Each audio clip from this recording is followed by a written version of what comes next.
At siyempre naman, welcome back. Thank partner. you. At, Thank you. Namiss kita. Siyempre, miss din kita. At dahil ito yung unang-una mo, meron kaming pa-midnight snack sa'yo. Tamang-tama. Oo, Sa tamang-tama. wakas, nakita ko na yung putahe ngayong gabi. Oo, yung itim na nilaga. Yan, Amen. mamaya natin Order ang susubukan kanin yan. para Oo. matikman natin. Pero bukod dyan, may maipagmamalaki pa raw silang merienda na ang Yun. tawag ay chika lang. Tara na. Mag-midnight snack na tayo kasama si Mikael Daes.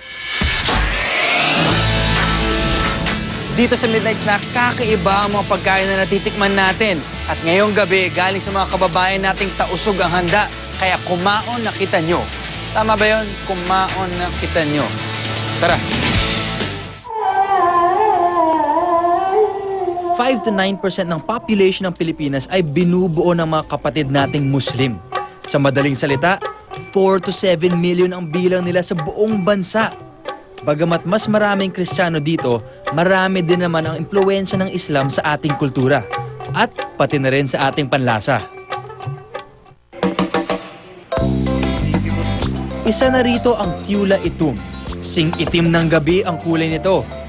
Kamukha siya ng dinuguan pero bawal ang baboy, lalo na ang dugo nito sa Islam. Hello po, siya ang may-ari ng restaurant nito at isa sa mga sinaunang settlers dito na tausog. Una niyong ginawa ay tinayo niyo ang restaurant na ito. Tama po ba?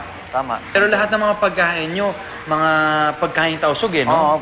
Oo. So ngayon, lahat ng mga kumakain dito, mga tausog lang o may mga Tagalog rin na gusto? Halo-halo. Sikat na sabaw ang Tula Itum, lalo na sa mga tausog. Ito ang kanilang nilaga version, pero bakit nga ba nangingitim ang sabaw nito? Para malaman ang sagot, pumasok ako sa kusina ni Lolo Maulahan at dito ko nadiskubre ang kanilang dark secret.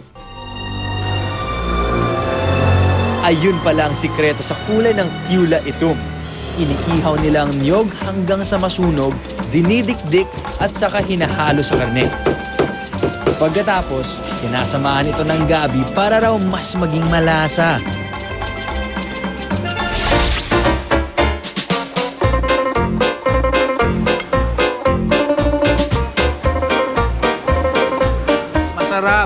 Masarap. Okay. Ito ang gusto ko. Walang nakakaalam kung sino, paano at kung kailan naimbento ang Tula Itum. Pero sa malamang, 14th century pa ang putahing ito. Yan kasi ang mga panahon ng unang dumating ang Islam sa mga isla ng Sulu at Zamboanga. At dahil sa sagana sa niyog ang mga lugar na ito, marami sa mga luto ng tausog may halong gata. Pero bukod sa may itim na sikreto ng Tula Itum, may mga nagsasabing ito rin daw ay aphrodisiac o pampagana. Sikat na almusal o merienda daw ang kakanin na ito. Totoo nga kayang masarap ang chika lang? Hindi ko kayo ginug-good time dahil ang pangalan ng kakaning kulay puto bongbong at binudburan ng asukal, gawa sa malagkit at may hugis na twisted donut ay chika lang. Promise!